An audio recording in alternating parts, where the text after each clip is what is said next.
You're listening to the Joplin and Andrea show, and do we have a lot to talk about today? Since our last podcast, we've experienced an attempted assassination of President Donald Trump. CrowdStrike had a global failure where all of the airports worldwide were impacted.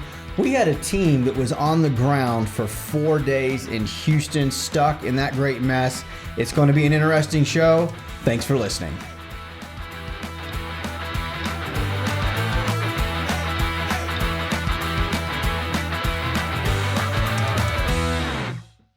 Well, let's get right into today's show. And first up, we are going to talk about the nationwide outage that was taking place here a week and a half ago.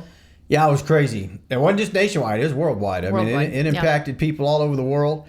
A company, I believe, called CrowdStrike. I don't know anything about them other than whatever they didn't do messed things up for a whole lot of people. Yeah, we sure know the name of them now worldwide. Yeah. So, we had a team that I was on, and we had actually flown out the morning this madness happened. Yeah, we were sending a mission team to Honduras. Yeah, and we ended up making a flight out of Wichita into Houston, but that was it.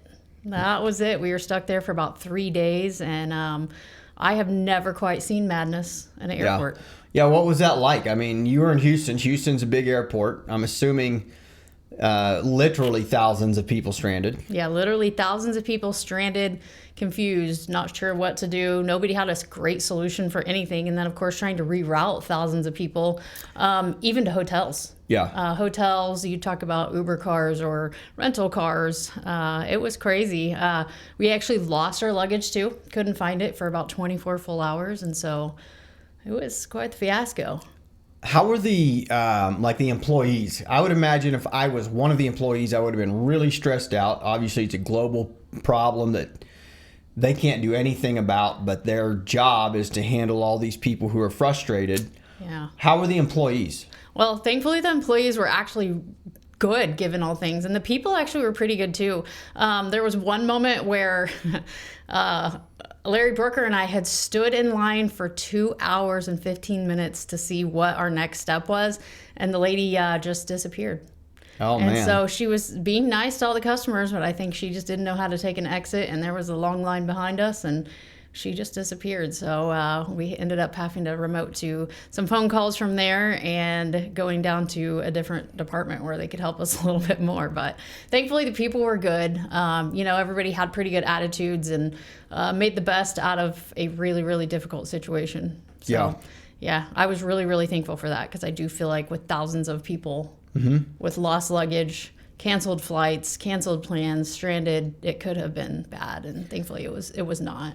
Can you imagine? I do believe it's a real possibility, especially, with what we just experienced. But could you imagine an actual outage of internet and electricity that impacted the globe or an entire nation or an entire state or 2 or 3 states at a time? We learned that everything is so integrated that it has to stop without the technology that we use these days. And so if there's ever a time that technology fails, we're in trouble. Yeah. I think it'd be a crazy, crazy world. Yeah, and I think we got a very, very, very minimal taste of it in that airport, where all of a sudden nobody can find any luggage because the computers aren't working. They can't rebook flights because the computers aren't working. Just endless things where they can't. I know even our car rental place was having a hard time. Their computer system was hooked up to the same thing. The hotel couldn't print me off papers and look to see if they even had rooms available, because they were all hooked up to this same server that had failed, and they were having to go in and manually do things. So that kind of leads into another discussion.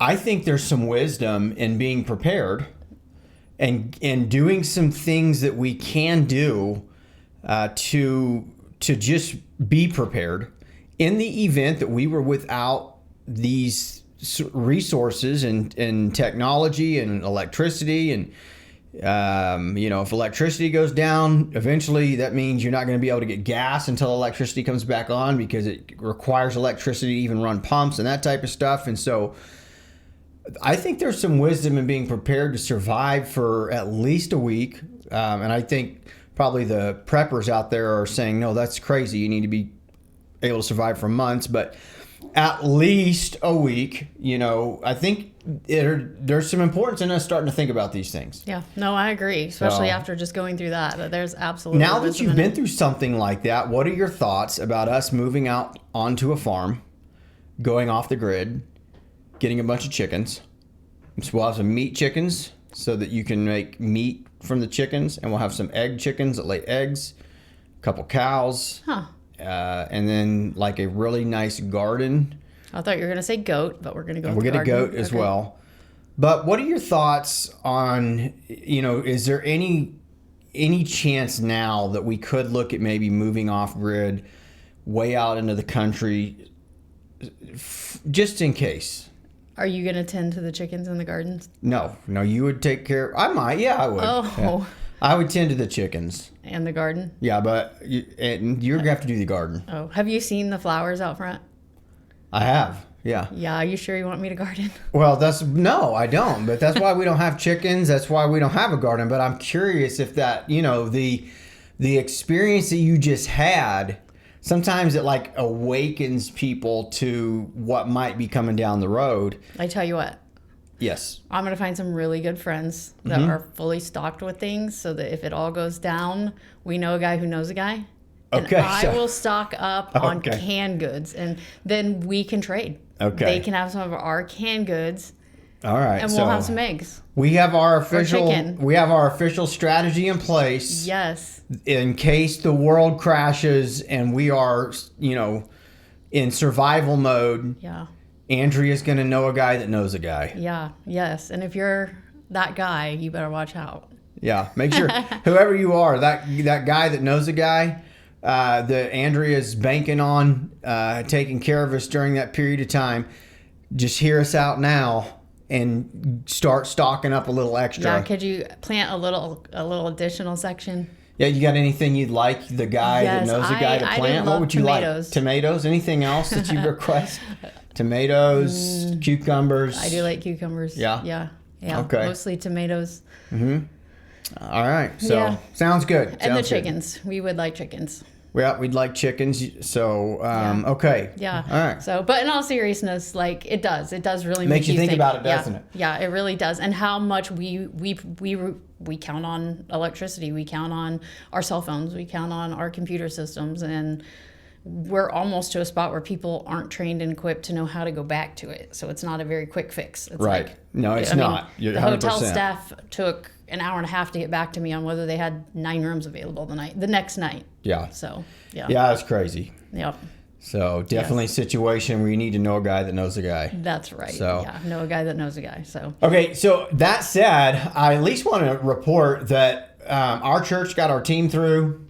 Yeah. And they did. Most of the team was able to stay and extend their time in Honduras because it was the medical dental week, which is a really important week. It's the only week of the year that all the kids that are part of our program get to see the dentist. So would have been a big deal. It would have been kind of sad to have to cancel that. We had a lot of first-time people going over. The dentist that went with us, awesome young man from our church in Derby. It was his first trip doing something like that. He was able to stay and make it happen. Yeah. And so even though it was crazy and it was chaos, you guys made it work. Very successful group this time around, and looking forward to getting that video finished up. We had a bunch of footage taken during that week, and we'll have a video to release so you can kind of see the work they did here soon. Yeah, it was awesome. Turned out awesome. So thank the Lord for that. What's next? All right, what's next is coffee. You like coffee? Yeah. Why are we talking about coffee? Why would we not talk about coffee? We're just going to talk about some fun facts about coffee because coffee's great. Okay. Yeah. All right. Let's see how well this segment goes. Okay. So, did you know that coffee is actually a fruit? No. Yeah, because it's a bean. I did not read the entire article, but it is a fruit.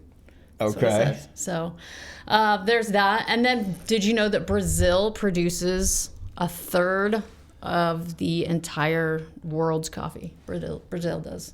That's a lot of coffee. That is a lot of coffee. That one does not surprise me so much because Brazil is huge. Yeah. Yep. Yeah. If we're doing interesting facts about Brazil and coffee, let me throw one in there. Okay. Did you know it's closer from here, Wichita, Kansas, to the northern tip of Brazil than it is from the northern tip of Brazil to the southern tip of Brazil? I did not know that. Yeah. Huh. Like we are closer to the northern tip of Brazil than people who live in the southern tip. Huh. Well, lots of room for coffee. Yeah. Yeah. And so that's actually one of the reasons. Yeah. So I believe that Honduras is the number 4 producer in the world of coffee. But if you go look at a map and you look how tiny Honduras is compared to Brazil, it's really amazing that such a tiny country could be the 4th largest producer in the world of coffee. Yeah. So Yeah, we go to Honduras and there's coffee fields. And it's great coffee. Yeah. Really good coffee. Yeah. So Finland drinks the most coffee in the world. Did you know that? No. You would be surprised to know. I did not know You didn't. that Finland drinks the most coffee They do. in the world. Do you have another fact for us about Finland? I kind of wish you did. I don't know if it's a fact, but it is a sincere belief that people from Finland tend to have they're pretty humorous. Yeah. Yeah, they're like they're good, humorous people. They're not easily offended, and they kind of think that we Americans make way too big of a deal about way too much, and that we're too offended. We need to learn to loosen up a little bit. Says the people who are like hyped up on coffee all the time. Yeah. So there's the advantages to that, obviously. We should, at some point in our life, we should just visit Finland to see if our opinions of the country are correct. Okay. But hey, they drink a lot of coffee. Yeah. So They must be really productive. they must be really productive people. Yeah. And then lastly, what are your thoughts on just drinking creamer? Well, oh my gosh. So I did this the other day. I didn't know she was going to bring this up. So the other day I come home, and I don't even drink milk that often, but I wanted milk. It was just one of those weird cravings. And so I don't drink a lot of milk. It's true, I might go 2-3 weeks without pouring any glass of milk, but I wanted milk bad. And so I got like a little glass of milk. I wasn't going to drink much. I only filled the glass a quarter full, and I got me a little muffin, and I ate my muffin, and then I was ready to down my milk, and I downed it. I mean, there was no not downing it, but it wasn't milk. It was French vanilla coffee creamer, and oh my goodness, it was horrible. But if you've ever wondered, like, you know how sweet it makes your coffee when you just put a little bit in it and then you fill a cup up with coffee, if you've ever wondered how sweet that stuff is just straight raw, don't try it. It's really, really sweet, and it was incredibly gross. And at first I didn't know what it was. I'm like, I don't know what's happening here. This milk tastes like it came straight from a sugar factory. And then it dawned on me, I had to have grabbed the coffee creamer and put coffee creamer in here, not milk. Excellent. So, yeah. I like coffee more than I like coffee creamer. Okay. And people that are like, do you want a little coffee with your creamer? I don't think those people actually drink the creamer the way I did it, because too much. Yeah, too much. Okay, yeah. so no, that's a no. That's Less good. no. Good advice for people Double out there check. who If you're haven't getting tried yourself a glass of milk, just double check and make sure it's actually milk that you grabbed out of the fridge. Yeah. Good life tip there. It is a good life tip. It wasn't a bad segment. No, that was a pretty good segment on coffee. Okay. I was okay. Okay, nice. Yeah, that was okay. Okay, well, I'd give it, bring it home at the end. I like that. All right, sounds good. What else are we talking about? So next we're going to be talking about the situation with the attempted assassination on President Trump. Yeah, that's a bad one. Yeah, that's a bad one. We should talk about it. Even though our podcast is supposed to be fun, and this isn't really fun, but it's a big deal. We should talk about it. So yeah, it's a big deal. How about if you start that segment? What do you want to say about it? Well, just about where our country's kind of at right now. It's a dangerous spot. We have a lot of different things happening. Obviously, we haven't faced a situation where there's been an attempted assassination on a president in our lifetime. And so it's a tough spot. And I think, looking at it like from a perspective of us, it's really important that, we look at ourselves and we figure out where we're at individually and how we can be making little impacts, having the right leadership in our own life to make sure that, we have everything in line and doing what we can in our own little circles to hopefully be eventually helping the bigger picture. Yeah. So let's see. Let's start off by talking biblically, what does the Bible say about leadership and even just our own position about, if we lead anything, why it's important to be prepared and staying prepared. Well, I'm trying to track the way you're asking that as it relates to our country and President Trump. And I'm assuming, I just want to clarify so I'm answering the right question here. I'm assuming what you're asking me is, being in a volatile time where there seems to be, we're as close as it would seem to, at the very least, a desire for another civil war of some sort, where the two sides are so divided that they don't even want to try to get along. It's like they'd rather just split America in two and let your left move to the left and your right move to the right. It feels like we're closer to that than we ever have been before. I don't know that was ever going to happen, but there's been times that's sort of everyone's just exhausted and there's no sense of hope that we're ever going to actually get along. And so I'm assuming your question is, in that atmosphere, what should we do to be prepared? Yes, because it's so easy to just want to do nothing Okay. or be scared or, not use the avenues that we have to continue to shed hope and light and be equipped to continue to lead strong where we're at. Okay. So, yeah. All right. So I see what you're asking.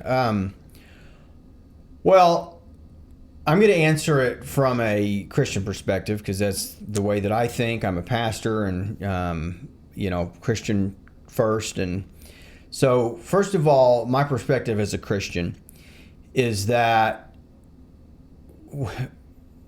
we were told that the world would wax worse. Now, what that means is that it's just going to get even harder.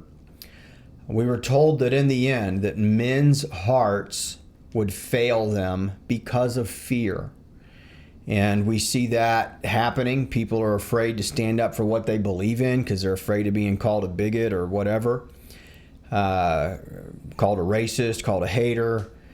And even you might even be, for example, a true leftist. And there's a lot of stuff that you don't agree to, but you're afraid to say so because you don't want the hatred of your own side projected upon you. And you might be on the right, and there's a lot of stuff that you don't agree with that you're at times afraid to speak up about because you don't want the anger and the hatred from your own side turned on you. I think it helps for us to be reminded that God said these times would come, and they are here.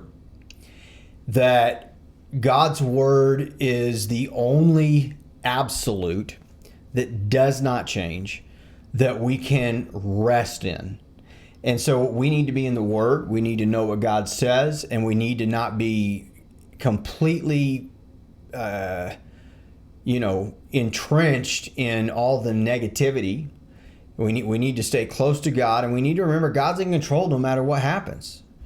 And so I do think for those of us that are trying to do the right thing, trying to honor God with our life, trying to make a difference in the world, sometimes we can see this great big picture and it feels overwhelming. And one of my advices is try not to focus on the great big picture, because no matter how smart you think you are, you will never be able to actually know and understand everything that's going on at every level of your government, at every, in everything. And this is what does open our minds to crazy, wild conspiracy theories, is when you try to figure it all out and try to somehow connect all the dots happening in the world. That's overwhelming. God has not called us to do that anyways. You'll find it leads to anxiety and panic and fear. There's a statement made. I was thinking about this statement a couple days ago because it's true. It's kind of a joke, but here's what the statement is. Somewhere in the world, some fool without a cell phone, without a TV, without a radio, is just enjoying life by some beautiful waterfall without any clue how fearful he should be. It's an interesting thought. And there's a lot of truth to it. Part of the anxiety that we experience is from the constant 24-hour news cycle. I mean, if you rewind back to a place in time before the internet, before phones, and let's just go back, 100 years before TVs, news didn't travel fast. You heard about stuff like the assassination attempt on a president later. You heard about wars happening over in, Afghanistan months after they had already began. Uh-huh. And so I think we have to be willing to guard ourselves from too much information coming into the mind and into the heart. Yeah. So that's one thing. That said, all right, so I'm acknowledging that, hey, we can get ourselves in trouble when we are consuming too much information. That said, it is true that our 45th president, a current candidate for president, Donald Trump, was nearly killed during an attempted assassination a few weeks back. And we are in a situation where our country needs help. Yeah. It is a bad time politically in our country. It's undeniable. And so we need to be praying. We need to be praying for our country. We need to be voting godly principles when we have the opportunity to exercise our right here in this great country to vote. We need to be voting for candidates that are the most closely aligned with our Christian faith. I think we Christians would do ourselves well to quit trying to, Christian every single person that we're going to vote for. And just be honest. Donald Trump is one that, for me personally, what I'm about to say might make a few people mad, but I don't even think the guy's a Christian. I know. I'm not the judge, and I'm not judging him, and thank God I don't have to. But you do know a tree by its fruit. And there's never, ever been a time, once in all of my watching of Donald Trump, that I thought that dude loves Jesus. Never. I don't need him, though, to be that in order for me to make an honest decision that his policies and the administration that he will lead is the best option that we have in this country. And that is especially true if we're talking about holding fast to our Christian principles. I think it would do us well to be able to say that every now and then as Christians.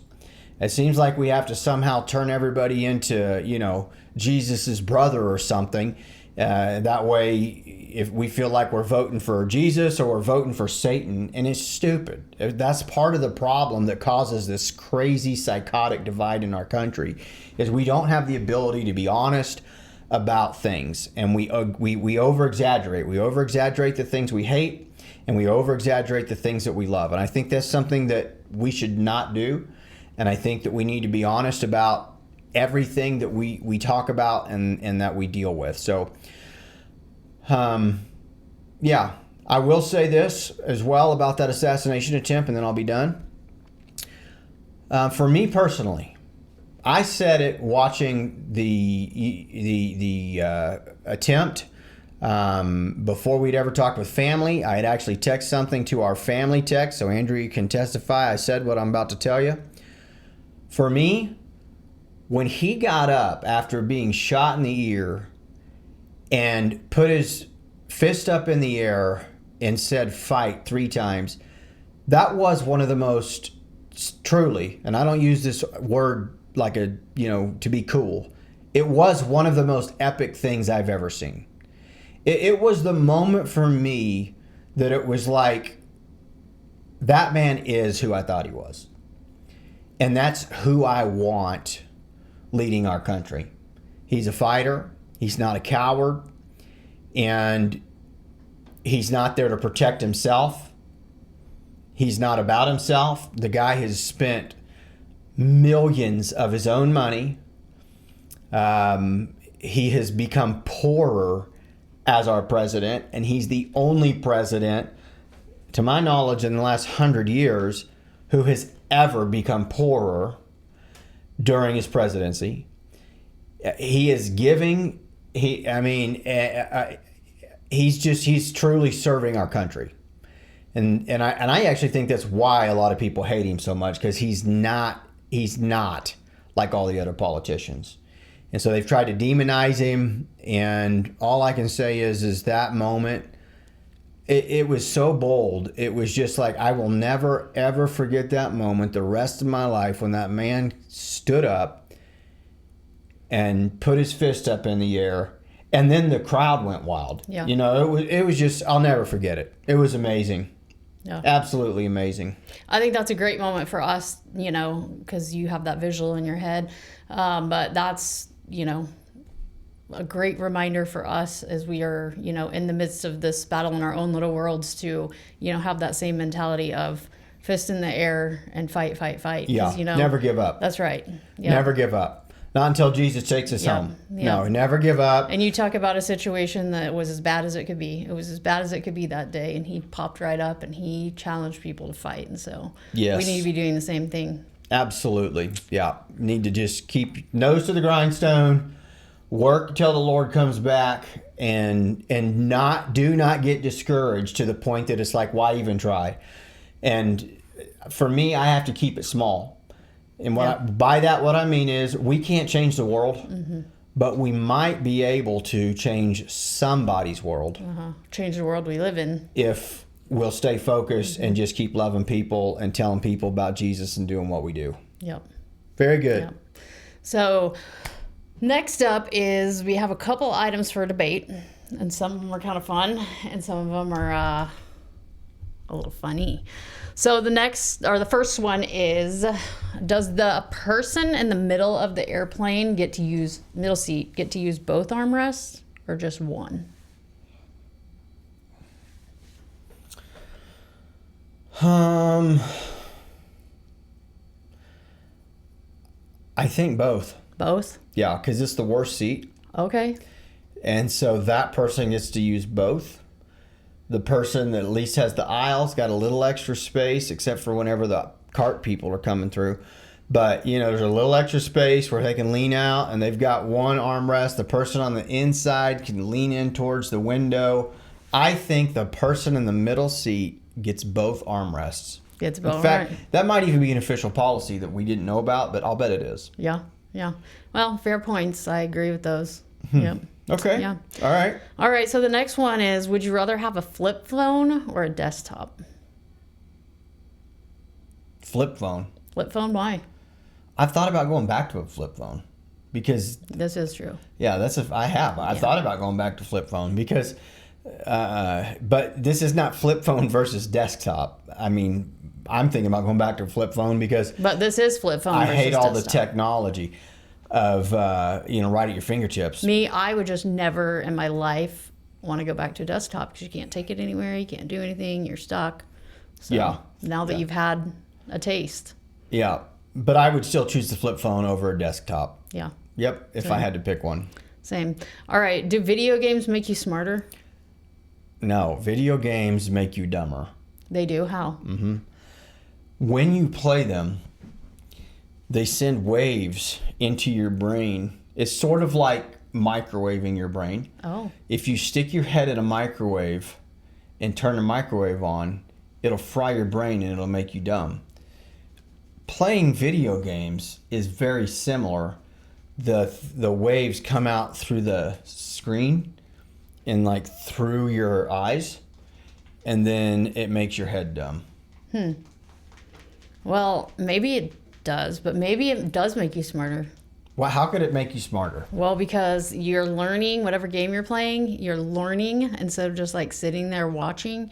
You're learning, and you're learning how to like use controllers like super fast. Yeah, Yeah.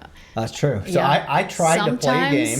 Like you learn how to shoot a fake gun really well. Like, Yeah. yep.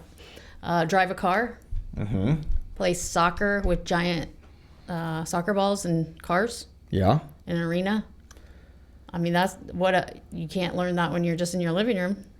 That's true. That's true. So I did actually try to play a video game about 2 years ago.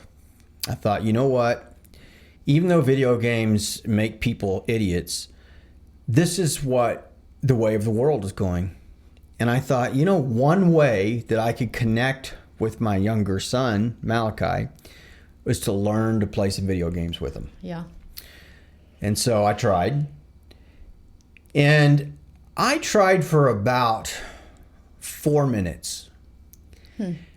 And we were playing Fortnite. And you're like, I don't want to get any smarter. I could not. No, I felt like I was getting dumber the longer I held the. Let's put it this way: the longer I held the thing, the stupider I felt. Huh. And that's a fact. I think you probably weren't using And the resources. I was trying to move. Like, I don't know how they run and move the needle thing where they're gonna bullseye, where they're gonna shoot somebody at the same time, and they're jumping and they're building stuff all at the same time. It's way too fast. Yeah. And I just tell you, the longer I held that thing, the stupider I felt. And I thought, you know what? There's other ways for me to connect with my son. This will never happen again. Huh. Well, you also get to utilize your like vocalness, because like I hear vocalness coming out of video room, like game rooms a lot. So I mean, there's that, and then there's a lot of people that make bank on that. Yeah. So Have you definitely you have to be smart. Have you ever if seen you're that clip money. with? It's Will Ferrell's Anchorman, where the meme says the noises my son makes playing video games. I don't know. Is it funny? Yeah, that's good. Huh. Now I'm gonna have to Google it. Oh no! They're coming in through the back door! Oh no! Grab the children! Save the children! I'm sure you all are gonna go Google it too. No, haven't seen that one. Well, maybe we can leave that one on the table. Maybe, maybe not. I don't no? think so. I don't think it makes a person smarter. Huh. But I might, Maybe richer if they're good. if they're good. There's a chance that my theory about the microwave rays coming from the screen into a person's brain, I don't really know if that's science. Oh, I thought you were gonna say you're not really sure if that's true.